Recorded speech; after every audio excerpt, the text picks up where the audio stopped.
അസ്സലാമു അലൈക്കും വറഹ്മത്തുള്ളാഹി വബറകാതുഹു. അൽഹംദുലില്ലാ വസ്സലാത്തു വസ്സലാമു അലാ റസൂലില്ലാ വഅലാ ആലിഹി വസഹ്ബിഹി അജ്മഈൻ. അമ്മാ ബഅദ്. വിശുദ്ധ റമളാനിൻ്റെ പുണ്യമായ രാവുകളിലൂടെയാണ് നമ്മൾ കടന്നു പോകുന്നത്.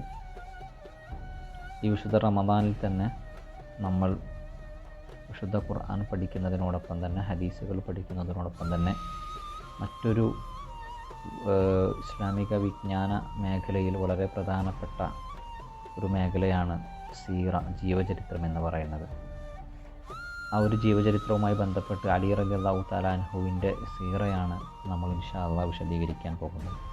നബി തങ്ങൾ സല്ലല്ലാഹു അലൈഹി വസല്ലമ തങ്ങൾക്ക് ശേഷം ഈ സമൂഹത്തിൻ്റെ ഉത്തരവാദിത്വം അഥവാ ഭരണം ഏറ്റെടുത്ത 4 ഖലീഫമാരിൽ ഏറ്റവും അവസാനത്തെ ഖലീഫയാണ് അലി റളിയല്ലാഹു തആല അൻഹു. ഇവിടെ നമ്മൾ പ്രത്യേകം മനസ്സിലാക്കേണ്ടത്, നമ്മൾ നേരത്തെ സൂചിപ്പിച്ചതുപോലെ വിശുദ്ധ ഖുർആൻ പഠിക്കുന്നത് പോലെ ഹദീസ് പഠിക്കുന്നത് പോലെ തന്നെ വളരെ പ്രധാനപ്പെട്ട ഒരു കാര്യമാണ് സീറ പഠിക്കുക എന്നത്.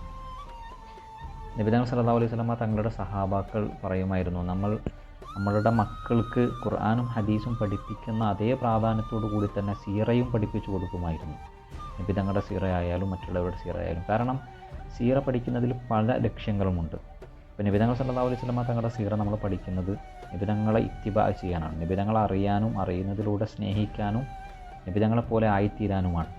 അതേ ഒരു ലക്ഷ്യം തന്നെയാണ് അലി റളിയല്ലാഹു തആല അൻഹുവിൻ്റെ ജീവിതം പഠിക്കുന്നതിലൂടെ അലി റളിയല്ലാഹു തആല അൻഹുവിനെ കൂടുതൽ അറിയാനും സ്നേഹിക്കാനും അലി റളിയല്ലാഹു തആല അൻഹുവിൻ്റെ ജീവിതം എങ്ങനെയാണോ അത് പിൻപറ്റി അതുപോലെ നമുക്ക് ജീവിക്കാനുമാണ് അത്തരമൊരു സീറ നമ്മൾ തിരഞ്ഞെടുത്ത് പഠിക്കാൻ ശ്രമിക്കുന്നത്. രണ്ടാമത്തൊരു വിഷയം, അലി റളിയല്ലാഹു തആല അൻഹുവിൻ്റെ സീറക്ക് മറ്റു പല ഒരുപക്ഷെ നമുക്ക് നബി തങ്ങളുടെ മറ്റ് ഖലീഫമാരെക്കാൾ ഒരു വ്യത്യസ്തത നമുക്ക് കാണാൻ കഴിയും. കാരണം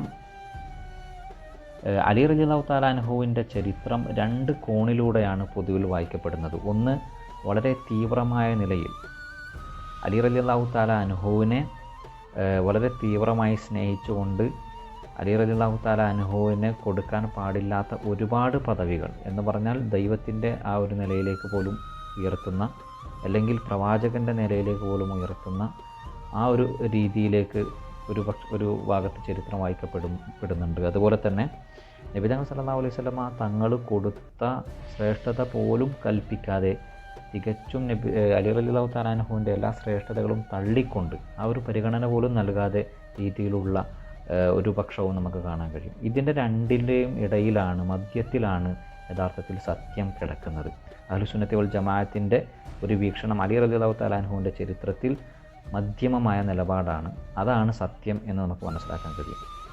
മാത്രമല്ല അലി റളിയല്ലാഹു തആല അൻഹുവിൻ്റെ ചരിത്രം പഠിക്കുന്നതിലൂടെ പ്രത്യേകിച്ച് യുവാക്കളായ ആളുകൾക്ക് വലിയ ഒരു മാതൃക നമുക്ക് കാണാൻ കഴിയും. കാരണം അലി റളിയല്ലാഹു തആല അൻഹു മറ്റു സഹാബികളിൽ നിന്നുമൊക്കെ അപേക്ഷിച്ച് വളരെ ചെറുപ്പകാലത്തിൽ തന്നെ ഇസ്ലാമിലേക്ക് കടന്നു വരികയും തൻ്റെ ബാല്യവും ശൈശവവും കൗമാരവും യുവത്വവുമെല്ലാം നബി തങ്ങൾ സല്ലല്ലാഹു അലൈഹി വസല്ലം തങ്ങളുടെ ശിക്ഷണത്തിൽ തന്നെ എങ്ങനെയാണ് തൻ്റെ എല്ലാ ചെറുപ്പകാലം മുതലുള്ള എല്ലാ കായികപരമായ ശക്തിയായാലും ആ ഒരു ചോരത്തളപ്പായാലും എങ്ങനെയാണ് ഇസ്ലാമിന് വേണ്ടി ചെലവഴിച്ചത് എന്ന് പഠിക്കുന്നതിലൂടെ യുവാക്കൾക്ക് വലിയൊരു മാതൃക അലി റളിയല്ലാഹു തആല അൻഹുവിൽ കാണാൻ കഴിയും. മറ്റൊരു പോയിൻറ്റും കൂടി നമുക്ക് മനസ്സിലാക്കാൻ കഴിയുന്നത്, ഇന്നത്തെ മുസ്ലിം സമുദായത്തിൻ്റെ അവസ്ഥ നമ്മളൊന്ന് പരിശോധിച്ച് നോക്കുക. ഇന്ന് മുസ്ലിം സമൂഹത്തിൻ്റെ ഉള്ളിൽ തന്നെ ഒരുപാട് അന്തചിത്രതയും തമ്മിത്തല്ലും പോരുമൊക്കെ കാണാൻ കഴിയും. ഒരുപക്ഷെ ഇസ്ലാമിൻ്റെ ശത്രുക്കളെക്കാൾ വലിയ പ്രശ്നം മുസ്ലിം സമൂഹത്തിൻ്റെ ഇടയിലുള്ള ഈ ആഭ്യന്തര കുഴപ്പങ്ങളാണ് എന്ന് നമുക്ക് മനസ്സിലാക്കാൻ കഴിയും.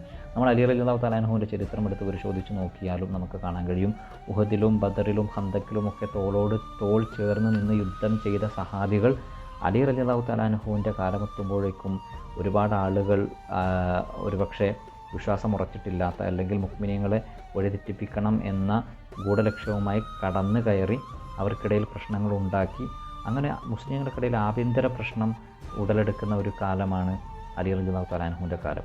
ഈ ഒരു കാലത്ത് അലി റളിയല്ലാഹു തആല അൻഹു എങ്ങനെയാണ് ഇവരെ നേരിട്ടത് എന്ന് പഠിക്കുന്നതിലൂടെ നമുക്കും ഈ ഒരു കാലഘട്ടത്തിൽ എങ്ങനെയാണ് ഇസ്ലാം മുസ്ലിങ്ങൾക്കിടയിലുള്ള യന്ത്രചിത്രത അല്ലെങ്കിൽ ഇത്തരത്തിലുള്ള പ്രശ്നങ്ങൾ നേരിടാൻ എങ്ങനെയാണ് നമുക്ക് കഴിയുക എന്നതും കൂടെ നമുക്ക് പഠിക്കാൻ കഴിയും. അലി റളിയല്ലാഹു തആല അൻഹുവിൻ്റെ സീറ പഠിക്കുന്നതിലുള്ള പ്രാധാന്യം നമ്മൾ പറഞ്ഞു. ഇനി അലി റളിയല്ലാഹു തആല അൻഹുവിൻ്റെ സീറയിലേക്ക് നമുക്ക് കടക്കാം. അനസ് ബിൻ മാലിക് റളിയല്ലാഹു തആല അൻഹു പറയുന്നുണ്ട്, ഇന്ന അലിയൻ ഹുവ ഇബ്നുൽ ഇസ്ലാമിൽ അവ്വൽ. അലി റളിയല്ലാഹു തആല അൻഹു എന്ന് പറയുന്നത് ഇസ്ലാമിൻ്റെ ആദ്യത്തെ മോനാണ്. എന്ന് പറഞ്ഞാൽ വളരെ, ഞാൻ നേരത്തെ പറഞ്ഞതുപോലെ ചെറുപ്പകാലം മുതൽ ഇസ്ലാമിലേക്ക് കടന്നു വന്ന് അത്തരത്തിൽ ഇസ്ലാമിൻ്റെ എല്ലാ നാഡീ നരമ്പുകളും മിടിപ്പും അറിഞ്ഞ ഒരാൾ തന്നെയാണ് അലി റളിയല്ലാഹു തആല അൻഹു. അലി റളിയല്ലാഹു തആല അൻഹു എന്നും പ്രാർത്ഥിക്കുമായിരുന്നു, അല്ലാഹുമ്മ ഇന്നി അസ്അലുക ഷഹാദതൻ ഫീ സബീലിക് ബഅദ ഉംരിൻ തവീലിൻ ഫീ സബീലിക്. അല്ലാഹുവെ, നിൻ്റെ മാർഗത്തിൽ ഒരുപാട് കാലം ജീവിച്ചതിന് ശേഷം, നിൻ്റെ ത്വാഅത്തിലായി ഒരുപാട് കാലം ജീവിച്ചതിന് ശേഷം നിൻ്റെ മാർഗത്തിൽ ഷഹാദത്ത് വരിക്കാനുള്ള ഒരു അവസരം എനിക്ക് തരണേ എന്ന് അലി റളിയല്ലാഹു തആല അൻഹു പ്രാർത്ഥിക്കുമായിരുന്നു. അലി റളിയല്ലാഹു തആല അൻഹുവിൻ്റെ ഈ പ്രാർത്ഥന സാക്ഷാത്കരിക്കുന്ന തരത്തിൽ തന്നെയാണ് അലി റളിയല്ലാഹു തആല അൻഹുവിൻ്റെ സീറ പരിശോധിച്ച് നോക്കുമ്പോൾ നമുക്ക് കാണാൻ കഴിയുന്നത്. ഇനി ആ ഒരു സീറയിലേക്ക് നമ്മൾ കടന്നു വന്നു കഴിഞ്ഞാൽ, ആദ്യം നമ്മൾ ഈ ക്ലാസ് വിഭജിക്കുന്നത്, ആദ്യം അലി റളിയല്ലാഹു തആല അൻഹുവിൻ്റെ കുടുംബം നമ്മൾ പരിശോധിക്കുന്നു, പിന്നെ നബിതങ്ങളുമായിട്ടുള്ള അലി റളിയല്ലാഹു തആല അൻഹുവിൻ്റെ കാലഘട്ടവും, പിന്നെ നബിതങ്ങൾക്ക് വഫാത്തിന് ശേഷം മറ്റ് ഖലീഫമാരോടൊപ്പമുള്ള അലി റളിയല്ലാഹു തആല അൻഹുവിൻ്റെ ആ ഒരു ജീവിതവും, പിന്നീട് അലി റളിയല്ലാഹു തആല അൻഹുവിൻ്റെ ഖിലാഫത്തും ആ ഖിലാഫത്തിൽ നടക്കുന്ന ചില പ്രശ്നങ്ങളുമായി ബന്ധപ്പെട്ട കാര്യങ്ങളുമാണ്. ഈ ഒരു തർത്തീബിലാണ് ഇൻഷാ അല്ലാഹ് നമ്മൾ ക്ലാസ് മുന്നോട്ട് കൊണ്ടുപോകാൻ പോകുന്നത്. നമുക്ക് അലി റളിയല്ലാഹു തആല അൻഹുവിൻ്റെ കുടുംബം പരിശോധിച്ച് നോക്കുകയാണെങ്കിൽ, നബി തങ്ങൾ സല്ലല്ലാഹു അലൈഹി വസല്ലമ തങ്ങളുടെ കുടുംബമാണ് അലി റളിയല്ലാഹു തആല അൻഹുവിൻ്റെ കുടുംബവും. ഖുറൈശിൽ നിന്നാണ്, ബനു ഹാഷിമിൽ നിന്നാണ് എന്ന് നമുക്ക് മനസ്സിലാക്കാൻ കഴിയും. മറ്റൊരു പ്രത്യേകത എന്ന് പറയുന്നത്, അലി റളിയല്ലാഹു തആല അൻഹുവിൻ്റെ ഉമ്മയും ഉപ്പയും അബൂ താലിബും അതുപോലെ തന്നെ ഫാത്തിമത്ത് ബിൻത് അസദും രണ്ടുപേരും ഹാഷിമിയാണ്. അത്തരത്തിൽ പൂർണ്ണ ഒരു ഹാഷിമിയായി ജനിക്കുന്ന ആദ്യത്തെ ആളാണ് അലി റളിയല്ലാഹു തആല അൻഹു എന്ന് ചരിത്രകാരന്മാർ പറയുന്നുണ്ട്. മാത്രവുമല്ല, ബനു ഹാഷിമിൽ നിന്നുള്ള ആദ്യത്തെ ഖലീഫയും അലി റളിയല്ലാഹു തആല അൻഹു ആണ് എന്ന് നമുക്ക് കാണാൻ കഴിയും. മറ്റ് ഖലീഫമാർ മറ്റ് പല ഗോത്രത്തിൽ നിന്നുമായിരുന്നു. അബൂബക്കർ റളിയല്ലാഹു അൻഹു ആയാലും ഉമർ ബിൻ ഖത്താബ് റളിയല്ലാഹു തആല അൻഹു ആയാലും എല്ലാം മറ്റു ഗോത്രങ്ങളിൽ നിന്നുമാണ്. അപ്പോൾ ബനു ഹാഷിമിൽ നിന്നുള്ള ആദ്യത്തെ ഖലീഫ അലി റളിയല്ലാഹു തആല അൻഹു ആണ് എന്ന് നമുക്ക് കാണാൻ കഴിയും. ഇനി അലി റളിയല്ലാഹു തആല അൻഹുവിൻ്റെ പിതാവിനെ പറ്റി നമുക്ക് ആദ്യം മനസ്സിലാക്കാം. അബൂ താലിബാണ് അലി റളിയല്ലാഹു തആല അൻഹുവിൻ്റെ പിതാവ്. അദ്ദേഹത്തിൻ്റെ പേര് അബ്ദുമനാഫ് എന്നായിരുന്നു. നബി തങ്ങൾ സല്ലല്ലാഹു അലൈഹി വസല്ലമ തങ്ങളെ ചെറുപ്പകാലം മുതൽ തൻ്റെ സ്വന്തം മക്കളെ പോലെ തന്നെ സ്നേഹിച്ച് എല്ലാ പരിലാളനയും നൽകി വളർത്തിയ ഒരാളായിരുന്നു അബൂ താലിബ്. അബൂ താലിബിന് എത്രത്തോളം നബി തങ്ങൾ സല്ലല്ലാഹു അലൈഹി വസല്ലമ തങ്ങളോട് സ്നേഹമുണ്ട് എന്നതിന് ഒരുപാട് കഥകൾ നമ്മൾ കേട്ടിട്ടുണ്ടാവും. തൻ്റെ മക്കളോടൊപ്പം ഇരുത്തി ഭക്ഷണം കഴിപ്പിക്കുമ്പോൾ തന്നെ നബി തങ്ങൾ സല്ലല്ലാഹു അലൈഹി വസല്ലമ തങ്ങളെയാണ് ആദ്യം ഭക്ഷണം കഴിക്കാൻ വേണ്ടി അബൂ താലിബ് വിളിച്ചിരുന്നത്. കാരണം നബി തങ്ങൾ സല്ലല്ലാഹു അലൈഹി വസല്ലമ തങ്ങൾ ചെറുപ്പത്തിൽ തന്നെ കൂട്ടത്തിലിരുന്ന് ഭക്ഷണം കഴിക്കുമ്പോൾ നബി തങ്ങൾ ആദ്യം കഴിക്കുമ്പോൾ ആ ഒരു ഭക്ഷണത്തിന് ബർക്കത്തുള്ളതായി, മറ്റുള്ളവർ എല്ലാവർക്കും വയറ് നിറയുന്നതായിട്ടൊക്കെ അബൂ താലിബിന് മനസ്സിലാക്കാൻ കഴിഞ്ഞിരുന്നു. മാത്രവുമല്ല, പൊതുവിൽ നബി തങ്ങൾ സല്ലല്ലാഹു അലൈഹി വസല്ലമ തങ്ങൾ തന്നെ ചെറുപ്പത്തിൽ മറ്റു കുട്ടികൾ അവർ ഭക്ഷണത്തിലേക്ക് ആർത്തിയോടുകൂടി പോകുന്നത് പോലെ നബി തങ്ങൾ പോകുമായിരുന്നില്ല. നബി തങ്ങൾ എല്ലാവരും കഴിച്ച് മിച്ചമുണ്ടെങ്കിൽ കഴിക്കുന്ന ഒരു സ്വഭാവമായിരുന്നു. അതുകൊണ്ട് തന്നെ നബി തങ്ങൾ സല്ലല്ലാഹു അലൈഹി വസല്ലമ തങ്ങൾക്ക് പൊതുവിൽ അത്തരം ആഹാരങ്ങൾ കഴിക്കാനുള്ള ഒരു ഭാഗ്യമുണ്ടായിരുന്നില്ല. അബൂ താലിബ് ആരായിരുന്നു എന്ന് നമുക്കറിയാം. അബൂ താലിബിൻ്റെ യഥാർത്ഥ നാമം അബ്ദു മനാഫ് എന്നായിരുന്നു. അബൂ താലിബ് വളരെ നബി തങ്ങൾ സല്ലല്ലാഹു അലൈഹി വസല്ലമ തങ്ങളുടെ ചെറുപ്പകാലം മുതൽ തന്നെ സ്വന്തം മക്കളെ പോലെ നബി തങ്ങളെ സ്നേഹിക്കുകയും പരിലാളനകളും എല്ലാ സ്നേഹവും നൽകിക്കൊണ്ട് നബി തങ്ങളെ ഒരു പിതാവിൻ്റെ സ്ഥാനത്ത് നിന്ന് വളർത്തുന്നത് യഥാർത്ഥത്തിൽ അബൂ താലിബായിരുന്നു. അബൂ താലിബിന് നബി തങ്ങൾ സല്ലല്ലാഹു അലൈഹി വസല്ലമ തങ്ങളെ വളരെ ഇഷ്ടമായിരുന്നു. അതിനുള്ള ഒരുപാട് കഥകൾ നമ്മൾ ഒരുപക്ഷെ കേട്ടിട്ടുണ്ടാകും. തങ്ങളുടെ മക്കളോടൊപ്പം ഇരുത്തി ഭക്ഷണം കഴിപ്പിക്കുമ്പോൾ അബൂ താലിബ് നബി തങ്ങൾ സല്ലല്ലാഹു അലൈഹി വസല്ലമ തങ്ങളെയായിരുന്നു ആദ്യം ആ ഭക്ഷണത്തളികളിലേക്ക് കൈയിടാൻ പറഞ്ഞിരുന്നത്. കാരണം നബി തങ്ങൾ സല്ലല്ലാഹു അലൈഹി വസല്ലമ തങ്ങൾ ആ തളികയിൽ നിന്ന് ആദ്യം കഴിക്കുമ്പോൾ മറ്റുള്ളവർക്കെല്ലാം തികയുന്ന തരത്തിൽ വയറ് നിറയുമാറ് ആ ഭക്ഷണം എത്തിയിരുന്നു എന്നൊക്കെ അബൂ താലിബ് മനസ്സിലാക്കിയിരുന്നു. മാത്രവുമല്ല, നബി തങ്ങൾ സല്ലല്ലാഹു അലൈഹി വസല്ലമ തങ്ങൾ ഒരു സാധാരണ ഒരു കുട്ടിയല്ല എന്ന് മറിച്ച് ഒരു പ്രത്യേകം ഒരു ഭാവിയുള്ള ഒരു കുട്ടിയാണ് എന്ന് അബൂ താലിബിനോട് പല ആളുകളും, നമുക്കറിയുന്നത് പോലെ അദ്ദേഹം സിറിയയിലേക്ക് നബി തങ്ങൾ സല്ലല്ലാഹു അലൈഹി വസല്ലമ തങ്ങളെയും കൂട്ടി യാത്ര ചെയ്യുന്ന വേളയിൽ ഒരു യഹൂദ പുരോഹിതനൊക്കെ അദ്ദേഹത്തോട് പറയുന്ന ചരിത്രമൊക്കെ നമുക്കറിയാം. ഇനി അലി റളിയല്ലാഹു തആല അൻഹുവിൻ്റെ മാതാവിനെ നമ്മൾ പരിശോധിച്ച് നോക്കിയാൽ ഫാത്തിമത്ത് ബിൻത് അസദ്, അവർക്കും നബി തങ്ങൾ സല്ലല്ലാഹു അലൈഹി വസല്ലമ തങ്ങളുടെ ജീവിതത്തിൽ വലിയൊരു പങ്കുണ്ട്. കാരണം ഫാത്തിമത്ത് ബിൻത് അസദ് അഥവാ അബൂ താലിബിൻ്റെ ഭാര്യക്കും നബി തങ്ങൾ സല്ലല്ലാഹു അലൈഹി വസല്ലമ തങ്ങളുടെ ജീവിതത്തിൽ വലിയൊരു സ്വാധീനം ചെലുത്താൻ കഴിഞ്ഞിട്ടുണ്ട്. കാരണം നബി തങ്ങൾ സല്ലല്ലാഹു അലൈഹി വസല്ലമ തങ്ങളുടെ ഉമ്മ വളരെ ചെറുപ്പത്തിൽ മരണപ്പെടുന്നു. പിന്നീട് ഒരു ഉമ്മയുടെ സ്ഥാനത്ത് നിന്ന് നബി തങ്ങൾക്ക് എല്ലാ സ്നേഹവും വകവെച്ചു കൊടുക്കുന്നത് ഫാത്തിമത്ത് ബിൻത് അസദാണ്. എന്നാൽ അബൂ താലിബിനെ പോലെ ആയിരുന്നില്ല. അബൂ താലിബിന് ഇസ്ലാം സ്വീകരിക്കാനുള്ള ഭാഗ്യമുണ്ടായിരുന്നില്ല. മറിച്ച് ഫാത്തിമത്ത് ബിൻത് അസദ് നബി തങ്ങൾ സല്ലല്ലാഹു അലൈഹി വസല്ലമ തങ്ങളുടെ പ്രബോധനം മൂലം തന്നെ ഇസ്ലാം സ്വീകരിക്കുന്നു. പിന്നീട് ഹിജറ ചെയ്യുന്നു മദീനയിലേക്ക്. അവസാനം മദീനയിൽ തന്നെ വഫാത്താവുകയും ജന്നത്തുൽ ബഖീൽ മറമാടപ്പെടുകയുമാണ് ചെയ്യുന്നത്. ഒരുപക്ഷെ നമ്മളെല്ലാം കേട്ടിട്ടുള്ളതുപോലെ നബി തങ്ങൾ സല്ലല്ലാഹു അലൈഹി വസല്ലമ തങ്ങൾ വളരെ ചുരുക്കം ആളുകളുടെ ഖബറിൽ ഇറങ്ങിയിട്ടാണ് ആ മയ്യത്ത് വാങ്ങി മറമാടുകയുണ്ടായത്. അതിൽ ഒരാളാണ് ഫാത്തിമത്ത് ബിൻത് അസദ്. അത്രത്തോളം നബി തങ്ങൾ സല്ലല്ലാഹു അലൈഹി വസല്ലമ തങ്ങൾ ഫാത്തിമത്ത് ബിൻത് അസദിനെ പറ്റി പറയുമ്പോഴും കേൾക്കുമ്പോഴുമെല്ലാം തൻ്റെ മാതാവിനെ പറ്റി പറയുകയും കേൾക്കുകയും ചെയ്യുന്ന അത്ര സ്നേഹത്തിലായിരുന്നു അവരോട് പെരുമാറിയിരുന്നത്.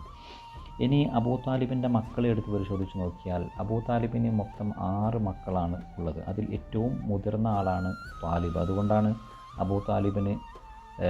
അബൂ ത്വാലിബ് എന്ന കുനിയത്തിൽ അദ്ദേഹത്തെ വിളിക്കപ്പെടുന്നത്. മൂത്ത മകൻ ത്വാലിബ്, അദ്ദേഹവും ഇസ്ലാം സ്വീകരിക്കുകയുണ്ടായിരുന്നില്ല. മറിച്ച് നബി തങ്ങൾ സല്ലല്ലാഹു അലൈഹി വസല്ലമ തങ്ങളോട് ബദറിൽ ഏറ്റുമുട്ടാൻ വേണ്ടി ഖുറൈശികളുടെ നിർബന്ധപ്രകാരം അദ്ദേഹത്തിന് വരേണ്ടി വരുന്നു. പക്ഷേ അവിടെ നിന്ന് ഖുറൈശികളുടെ പരിഹാസം മൂലം അദ്ദേഹം ബദറിൽ പങ്കെടുക്കാതെ തിരിച്ചു പോവുകയും പിന്നീട് അദ്ദേഹത്തിൻ്റെ ചരിത്രം പരിശോധിക്കുമ്പോൾ അദ്ദേഹത്തിന് മുസ്ലിമാകാൻ കഴിയുന്നില്ല. അദ്ദേഹം പിന്നീട് വഫാത്താവുകയുമാണ് ചെയ്യുന്നത്.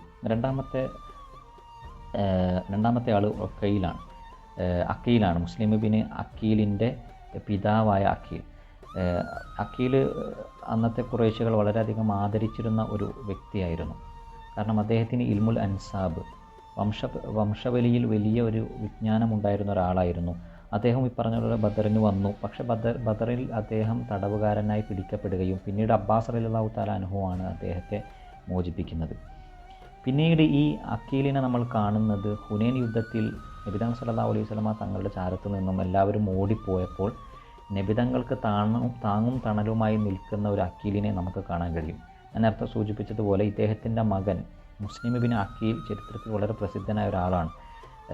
ഹുസൈൻ റളിയല്ലാഹു തആല അൻഹു കൂഫയിലേക്ക് തൻ്റെ പ്രതിനിധിയായി അയക്കുകയും പിന്നീട് ഇബ്നു സിയാദിൻ്റെ പടയാളികൾ വളരെ ക്രൂരമായി കൊല ചെയ്യുകയും ചെയ്ത മുസ്ലിം ബിൻ അക്കീൽ ഇദ്ദേഹത്തിൻ്റെ മകനാണ് എന്ന് കാണാൻ കഴിയും. മൂന്നാമത്തെ ആൾ ജാഫർ ബിൻ അബീ ത്വാലിബാണ്. ജാഫർ ബിൻ അബീ ത്വാലിബിനെ പറ്റി നമുക്ക് ഒരുപക്ഷെ എല്ലാവർക്കും അറിയുന്നതായിരിക്കും.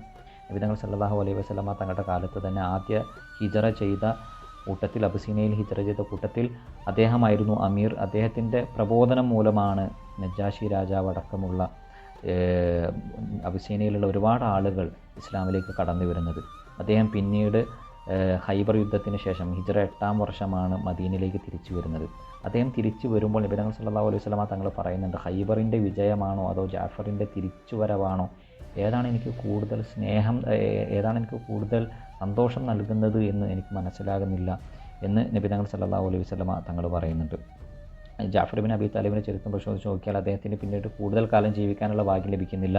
അദ്ദേഹം മുഅത്ത യുദ്ധത്തിൽ പങ്കെടുക്കുകയും അദ്ദേഹം മുഅത്ത യുദ്ധത്തിൽ പതാകവാഹനായിരുന്നു. അദ്ദേഹത്തിൻ്റെ വലത് കൈ മുറിക്കപ്പെടുകയും യുദ്ധത്തിൽ പിന്നീട് അദ്ദേഹം ഇടത് കൈയിലേക്ക് പതാക പിടിക്കുകയും ആ കൈ മുറിക്കപ്പെട്ടപ്പോൾ അദ്ദേഹം നെഞ്ചിലേക്ക് പതാക ചേർത്ത് പിടിക്കുകയും അങ്ങനെ അദ്ദേഹത്തിൻ്റെ വളരെ ധീരമായ ഒരു പോരാട്ടം മുഅത്തയിൽ നമ്മൾ കാണുന്നുണ്ട്.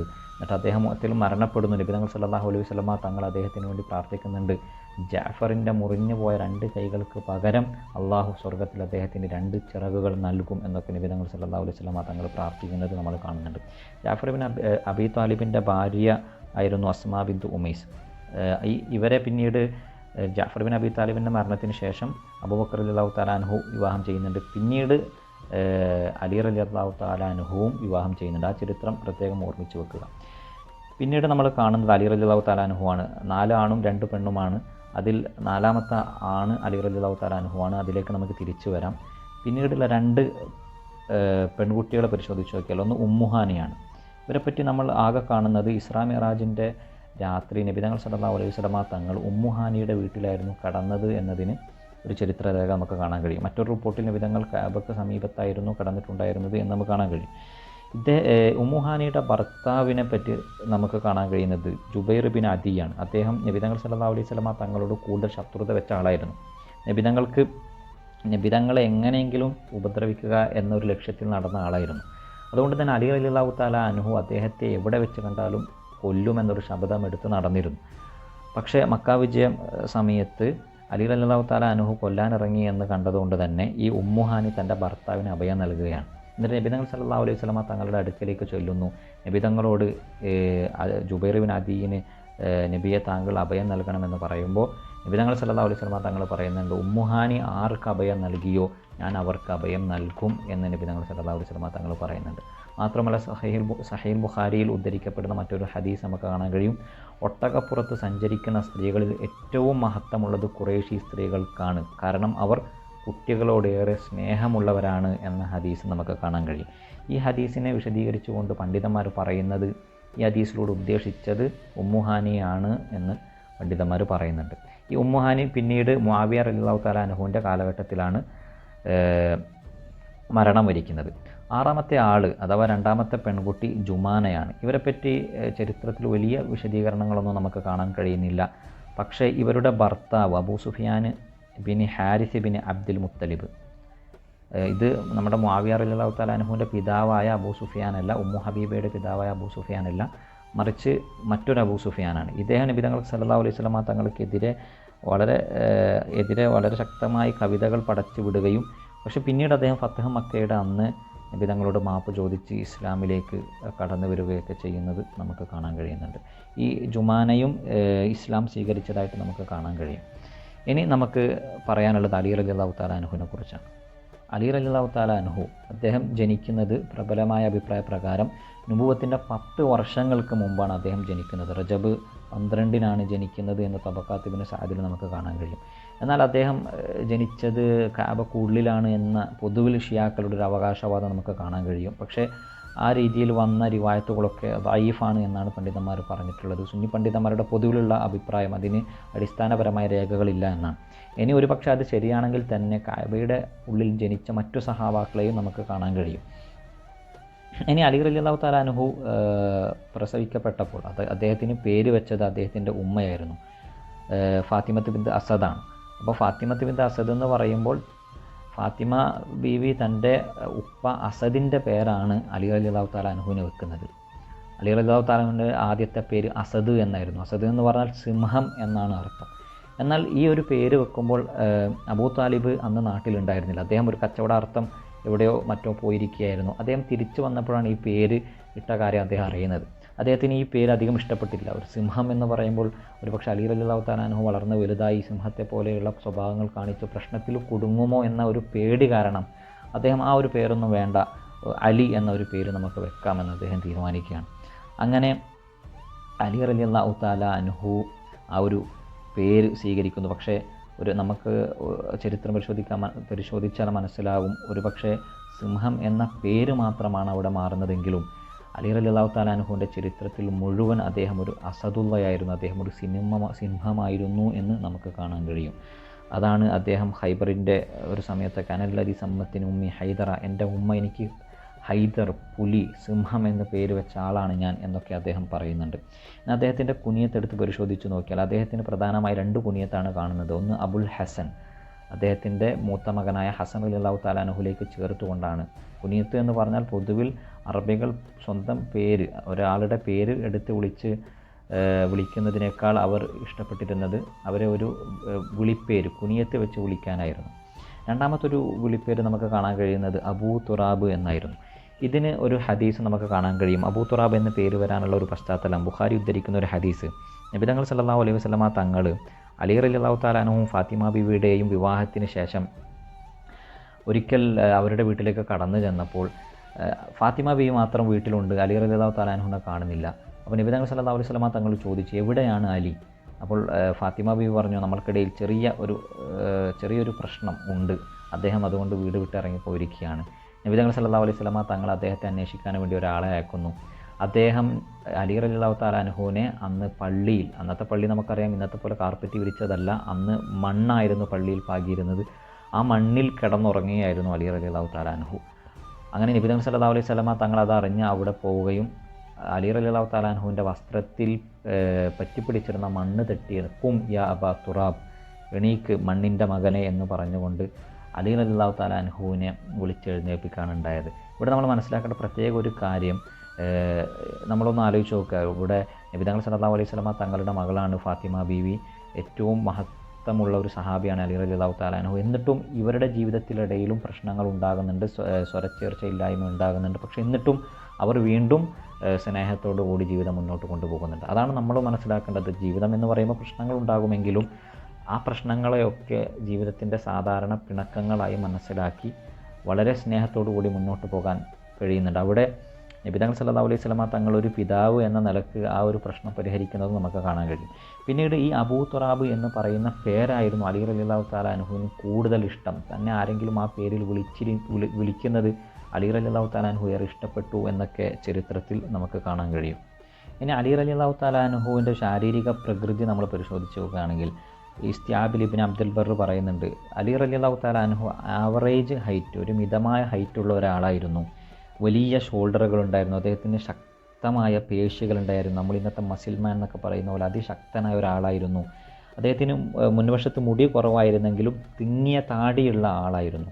അതുപോലെ തന്നെ കട്ടിയുള്ള വയറ്, നമ്മൾ ഇന്ന് സിക്സ് പാക്ക് എന്നൊക്കെ പറയുന്ന തരത്തിൽ വളരെ കട്ടിയുള്ള വയറുള്ള ഒരാളായിരുന്നു അലി റളിയല്ലാഹു തആല അൻഹു എന്ന് നമുക്ക് കാണാൻ കഴിയും. ഇനി നമ്മൾ അലി റളിയല്ലാഹു തആല അൻഹുവിൻ്റെ ഭാര്യമാരെ നമുക്കൊന്ന് പരിശോധിച്ച് നോക്കിയാൽ അലി റളിയല്ലാഹു തആല അൻഹു 10 വിവാഹം കഴിക്കുന്നതായിട്ട് നമുക്ക് കാണാം. ഇനി അലി റളിയല്ലാഹു തആല അൻഹു എത്ര വിവാഹം ചെയ്തു എന്ന് പരിശോധിച്ച് നോക്കുമ്പോൾ അലി റളിയല്ലാഹു തആല അൻഹു 10 വിവാഹം ചെയ്തിട്ടുണ്ട്. ഈ 10ഉം ഫാത്തിമ ബീവിയുടെ ജീവിതകാലത്തിന് ശേഷം, ഫാത്തിമ ബീവിയുടെ മരണശേഷമാണ് അലി റളിയല്ലാഹു തആല അൻഹു മറ്റു വിവാഹങ്ങൾ കഴിക്കുന്നത്. അതിൽ ഫാത്തിമ ബീവി റളിയല്ലാഹു തആല അൻഹയ്ക്ക് ശേഷം ഒരുപാട് സ്ത്രീകൾ വിവാഹം കഴിച്ചു എന്ന് നമ്മൾ പറഞ്ഞു. അതിലെല്ലാവരുടെയും പേരെടുത്ത് പറയാൻ നമുക്ക് സമയമില്ല.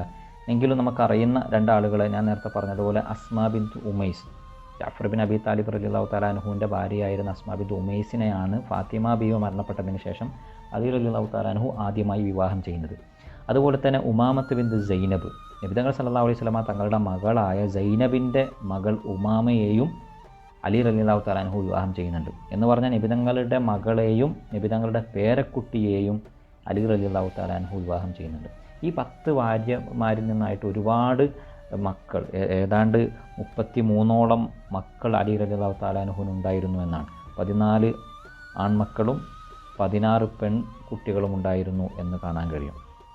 അതിൽ ഫാത്തിമ റളിയല്ലാഹു തആല അൻഹുവിൽ നിന്നുള്ള കുട്ടികളെ എടുത്ത് പരിശോധിച്ചാൽ ഹസൻ, ഹുസൈൻ, സൈനബ്, ഉമ്മു കുൽസൂം എന്ന 4 മക്കളായിരുന്നു ഉണ്ടായിരുന്നത്. അതിൽ 5ാമത്തെ ഒരു മകൻ മുഹ്സിൻ എന്ന ഒരു മകൻ്റെ വിഷയത്തിൽ ചെറിയൊരു ഇഖ്തിലാഫ് നമുക്ക് കാണാൻ കഴിയും. ഇതിൽ തന്നെ സൈനബ്, ഉമ്മു കുൽസൂ എന്ന പേര് അലി റളിയല്ലാഹു തആല അൻഹു പിന്നീട് ഉണ്ടായ ഭാര്യമാരിൽ നിന്നുണ്ടായ മക്കൾക്കും മുട്ടിരുന്നു. അതുകൊണ്ട് തന്നെ ഈ സൈനബിനെ മനസ്സിലാക്കാൻ വേണ്ടി ചരിത്രകാരന്മാർ സൈനബ് അൽ കുബറ, ഉമ്മു കുൽസൂം അൽ കുബറ എന്ന പേര് വിളിച്ചതായിട്ട് കാണാൻ കഴിയും. അലി റളിയല്ലാഹു തആല അൻഹു തൻ്റെ മക്കളിൽ ഭൂരിപക്ഷം ആളുകൾക്കും തനിക്ക് ആരോടാണോ കൂടുതൽ ഇഷ്ടമുള്ളത് അവരുടെ പേര് വെച്ചതായി നമുക്ക് കാണാൻ കഴിയും. എന്ന് പറഞ്ഞാൽ നബി തങ്ങൾ സല്ലല്ലാഹു അലൈഹി വസല്ലമ തങ്ങളുടെ പേര് തന്നെ തൻ്റെ 3 മക്കൾക്ക് അലി റളിയല്ലാഹു തആല അൻഹു വെക്കുന്നുണ്ട്. 3 മുഹമ്മദ് ഉണ്ട് അലി റളിയല്ലാഹു തആല അൻഹുവിൻ്റെ മക്കളിൽ.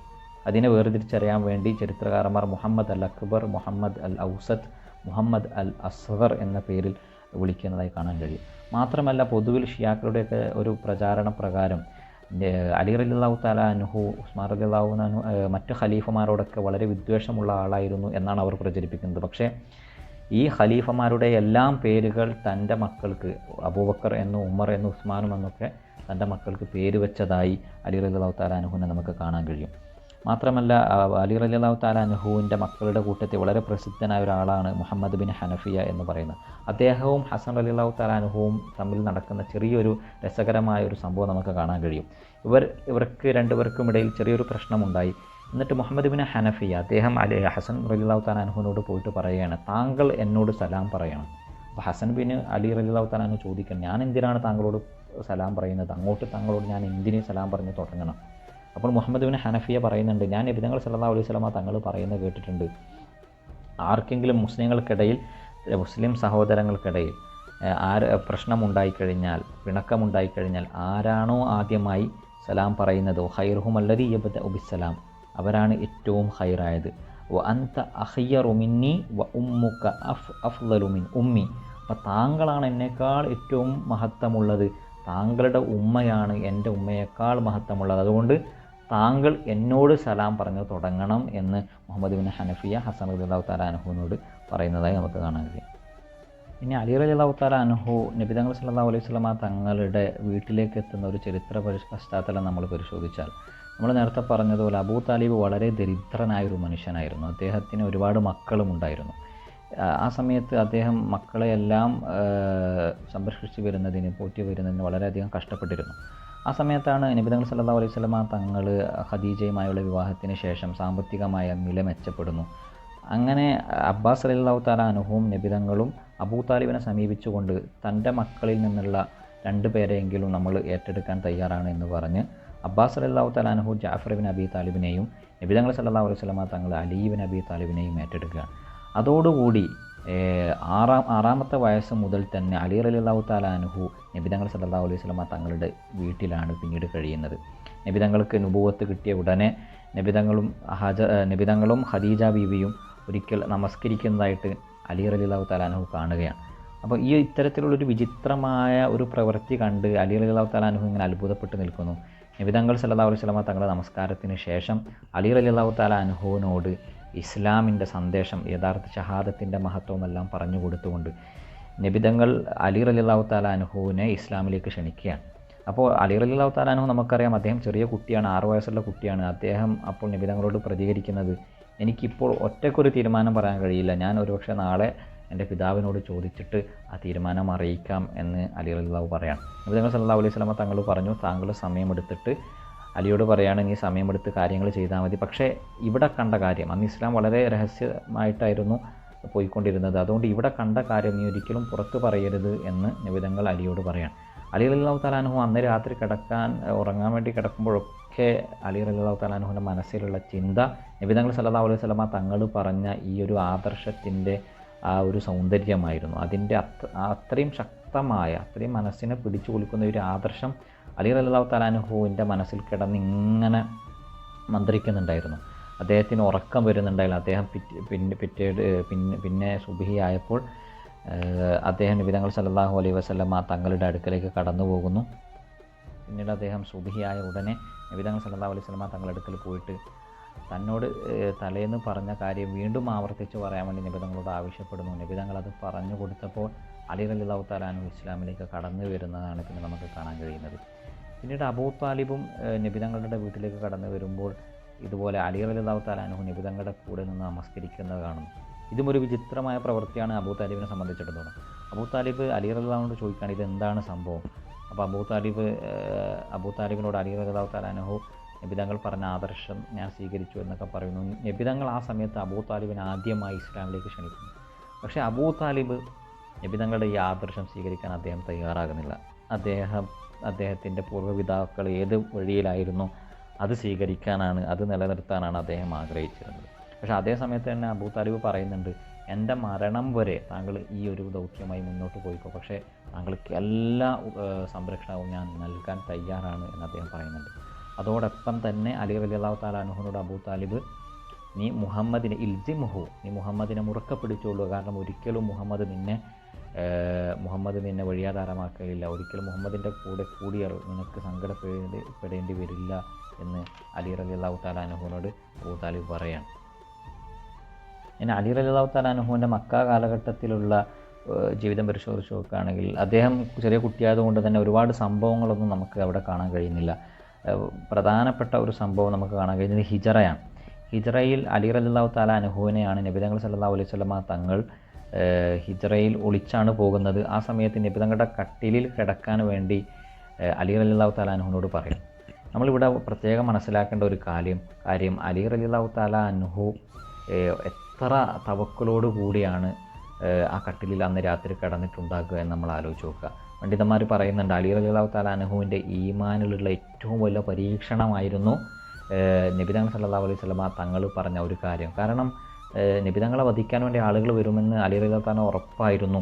ഒരുപക്ഷെ നബി തങ്ങളെ കാണാത്ത ഒരു ദേശത്തിൽ എന്നെയും വധിക്കാൻ അവർ സാധ്യതയുണ്ട് എന്ന് അദ്ദേഹത്തിന് അറിയാമായിരുന്നു. പക്ഷേ നബി തങ്ങൾ പറഞ്ഞു, അതുകൊണ്ട് ഞാനത് കേൾക്കുന്നു എന്ന അർത്ഥത്തിൽ അലി റളിയല്ലാഹു തആല അൻഹു അന്ന് രാത്രി കിടക്കുകയാണ്. അലി റളിയല്ലാഹു തആല അൻഹു പിന്നീട് പറയുന്നുണ്ട്, ഞാൻ ജീവിതത്തിൽ ഏറ്റവും സമാധാനത്തോടു കൂടി ഉറങ്ങിയ ഒരു രാത്രി അന്നായിരുന്നു. എന്ന് പറഞ്ഞാൽ നബിതങ്ങൾ അന്ന് ഒളിച്ച് ഹിജ്റക്ക് പോവുകയാണ്. അലി റളിയല്ലാഹു തആല അൻഹു കട്ടിലിൽ കിടന്നുറങ്ങുകയാണ്. അലി റളിയല്ലാഹു തആല അൻഹു അന്ന് ആ കട്ടിലിൽ കിടന്നപ്പോൾ കുറച്ച് സമയം കഴിഞ്ഞപ്പോൾ തന്നെ അദ്ദേഹത്തിന് ഒരു മയക്കം ബാധിച്ച് അദ്ദേഹം ഉറക്കത്തിലേക്ക് വഴുതി വീഴുകയായിരുന്നു. ഞാൻ നേരത്തെ പറഞ്ഞതുപോലെ അദ്ദേഹം പിന്നീട് പറയുന്നത്, എൻ്റെ ജീവിതത്തിൽ ഏറ്റവും ഉറങ്ങിയതിൽ എനിക്ക് ഏറ്റവും സമാധാനപരമായി ഉറങ്ങാൻ കഴിഞ്ഞത്, ഏറ്റവും ആശ്വാസകരമായി ഉറങ്ങാൻ കഴിഞ്ഞത് അന്നാണ് എന്ന് അദ്ദേഹം പറയുന്നുണ്ട്. പിന്നീട് നമ്മൾ കാണുന്നത് ഹിജ്റയുമായി ബന്ധപ്പെട്ട സംഭവമാണ്. നബി തങ്ങൾ സല്ലല്ലാഹു അലൈഹി വസല്ലമ തങ്ങൾക്ക് ഏൽപ്പിച്ച അമാനത്തൊക്കെ തിരിച്ചു കൊടുക്കാൻ അലി റളിയല്ലാഹു തആല അൻഹുവിനെയാണ് ഏൽപ്പിക്കുന്നത്. അവസാനം അലി റളിയല്ലാഹു തആല അൻഹു ഒറ്റക്കാണ് അദ്ദേഹം ഹിജ്റ ചെയ്യുന്നത്. അദ്ദേഹത്തിൻ്റെ കയ്യിൽ വാഹനങ്ങളുണ്ടായിരുന്നില്ല. നമുക്കിന്ന് ഒരു 410-420 കിലോമീറ്ററൊക്കെയാണ് മക്ക ടു മദീന നമുക്ക് കാണാൻ കഴിയുന്നത്. ഏതാണ്ട് കോഴിക്കോട് നിന്ന് തിരുവനന്തപുരം വരെയുള്ള ദൂരം. ആ ദൂരം അദ്ദേഹം ഒട്ടകമില്ലാതെ കാൽനടയായി അദ്ദേഹം യാത്ര ചെയ്യുകയാണ്. പലപ്പോഴും ചരിത്രകാരന്മാർ പറയുന്നുണ്ട്, അദ്ദേഹം രാത്രിയിൽ മാത്രമായിരുന്നു യാത്ര ചെയ്തിരുന്നത്. പകൽ വേളകളിൽ വളരെ കഠിനമായ ചൂട് കാരണം അദ്ദേഹം വിശ്രമിക്കുമായിരുന്നു എന്ന് കാണാൻ കഴിയും. നബി തങ്ങൾ സല്ലല്ലാഹു അലൈഹി വസല്ലമ തങ്ങൾ അദ്ദേഹത്തെയും കാത്ത് കുബയിൽ പ്രാർത്ഥന നിരതനായിരിക്കുകയായിരുന്നു. പിന്നീട് ഹിജ്റ കഴിഞ്ഞ് മദീനയിലേക്ക് എത്തുന്നു. പിന്നീട് നടക്കുന്ന സംഭവങ്ങൾ നമ്മൾ പരിശോധിച്ച് നോക്കുകയാണ്. ഏറ്റവും പ്രധാനപ്പെട്ട ഒരു സംഭവം അലി റളിയല്ലാഹു തആല അൻഹുവും ഫാത്തിമ ബീവിയും തമ്മിൽ നടക്കുന്ന വിവാഹമാണ്. ആ വിവാഹം ഇൻഷാ അല്ലാഹ് നമുക്ക് വരുന്ന ക്ലാസ്സുകളിൽ വെച്ച് ചർച്ച ചെയ്യാം.